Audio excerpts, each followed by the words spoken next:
Bonjour et bienvenue sur ATEC. Aujourd'hui, à 34 km de Casablanca, dans la forêt protégée de Ben Slimane, le Maroc érige le stade Hassan II, un colosse de 115 000 places qui, une fois achevé, surpassera par sa capacité les légendaires Maracana et Camp Nou. Pourquoi ce projet titanesque à 480 millions d'euros, relancé après des décennies d'échecs et d'abandon, fusionne-t-il architecture nomade, technologie verte de pointe et la préservation stricte de la biodiversité forestière? Quelles prouesses techniques permettront-ils d'accueillir les matchs cruciaux de la Coupe du Monde 2030 co-organisés avec l'Espagne et le Portugal? Et comment ce complexe de 100 hectares transformera-t-il le football africain, s'érigeant en symbole d'innovation durable pour tout le continent? Plongez au cœur de cette odyssée architecturale où tradition et modernité défient la nature. L'histoire du stade Hassan II est bien plus qu'un simple plan de construction. C'est une saga nationale de persévérance et d'ambition contrariée. Dès 2004, l'idée d'un grand stade voit le jour pour soutenir la candidature du Maroc au Mondial 2010, une tentative perdue face à l'Afrique du Sud. En 2010, un design audacieux, inspiré de la Rose des Sables, est proposé par des cabinets d'architecture comme Archidesign Casablanca et SAU Paris. Mais le projet est finalement abandonné en raison de failles géologiques sur le site initial de Sidi El Menzen. Une nouvelle tentative pour la candidature à l'édition 2026 ravive l'idée à El Mansouria, mais l'attribution finale au trio USA-Canada-Mexique relègue encore une fois le dossier au second plan. C'est l'annonce triomphale d'octobre 2023, celle du Maroc co-hôte du Mondial 2030 avec l'Espagne et le Portugal, qui scelle définitivement l'engagement de la nation. Un choix stratégique s'impose, la forêt de Ben Slimane. Ce site n'est pas un espace vide, il s'agit d'une forêt de 58 000 hectares qui préserve 25% des boisements régionaux, un réservoir de biodiversité. L'implantation sur un terrain de 100 hectares au milieu de vallées, de lacs et d'une faune endémique aurait pu être une contrainte insurmontable. Au lieu de cela, l'État marocain et l'architecte ont pris la décision de transformer l'impératif écologique en un atout architectural, plaçant le respect de la forêt au cœur de la conception.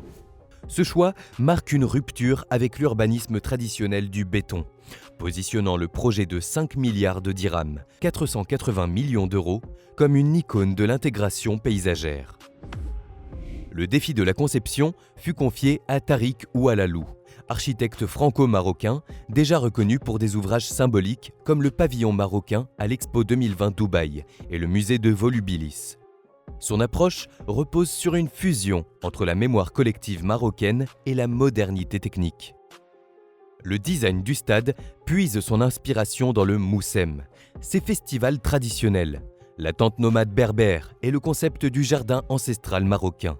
Le stade lui-même est surmonté d'un toit circulaire et translucide en aluminium, qui ne s'appuie pas lourdement, mais flotte au-dessus des tribunes, évoquant l'élégance et la légèreté d'une grande tente dressée sur le sable.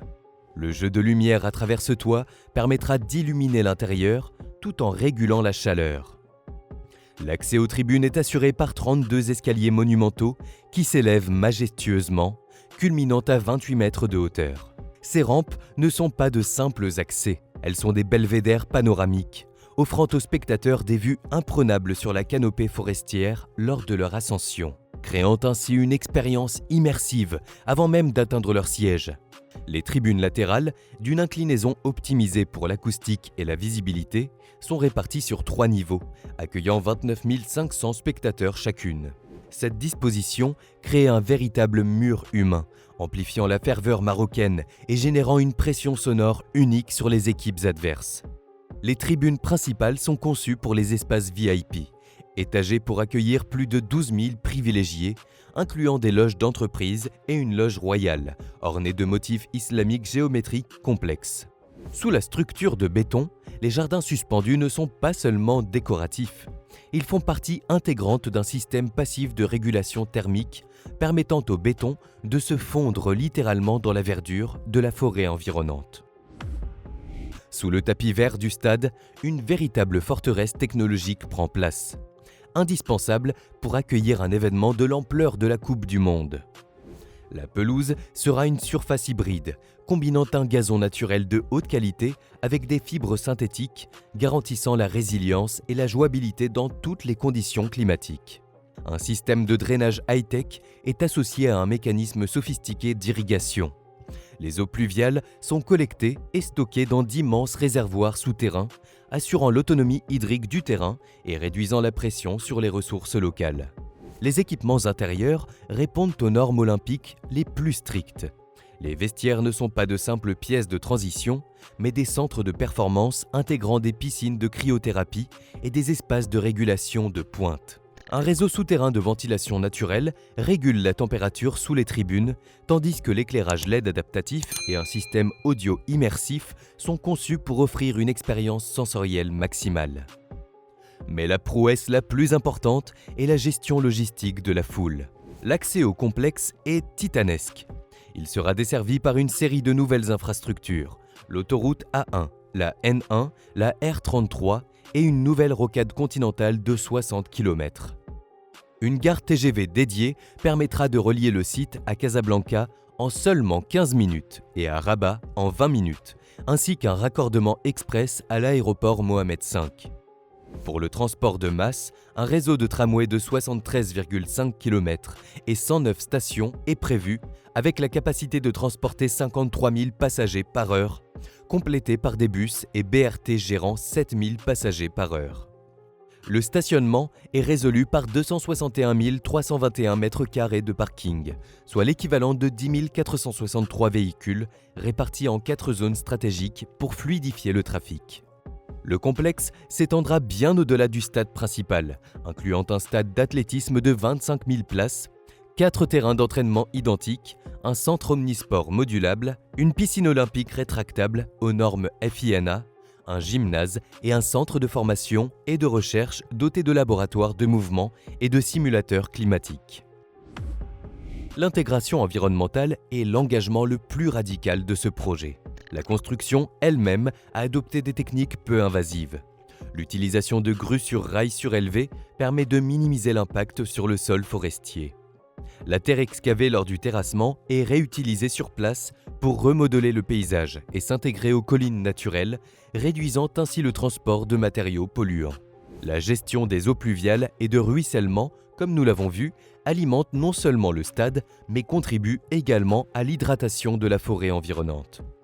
Des corridors écologiques sont spécialement aménagés pour permettre à la faune endémique de traverser le site en toute sécurité. Un éclairage extérieur anti-pollution lumineuse sera utilisé pour protéger les espèces nocturnes, tandis que l'installation de ruches contribue à la pollinisation et à la santé de l'écosystème local. L'autonomie énergétique est un pilier de la promesse de durabilité. Le toit, en plus d'être architecturalement symbolique, est équipé de panneaux solaires semi-transparents qui devraient couvrir jusqu'à 40% des besoins énergétiques du stade. Ce dispositif sera complété par une cogénération biomasse, utilisant potentiellement les sous-produits d'entretien forestier. Cette stratégie vise non seulement à atteindre la neutralité carbone, mais à élever les standards écologiques pour les infrastructures sportives à l'échelle africaine. Ce modèle éco-responsable prépare le Maroc, non seulement pour le Mondial 2030, où le stade Hassan II est pressenti pour accueillir le match d'ouverture, mais surtout pour laisser un héritage durable, transformant un simple lieu de compétition en un espace intégré, vivant et respectueux de son environnement. Voilà ce qui conclut ce décryptage. Merci d'avoir suivi jusqu'au bout. Si la vidéo vous a plu, n'hésitez pas à laisser un like et à nous dire en commentaire votre avis sur ce stade. De nouveaux épisodes arrivent bientôt, alors n'oubliez pas de vous abonner à la chaîne et à activer la cloche pour ne rien manquer. À très bientôt.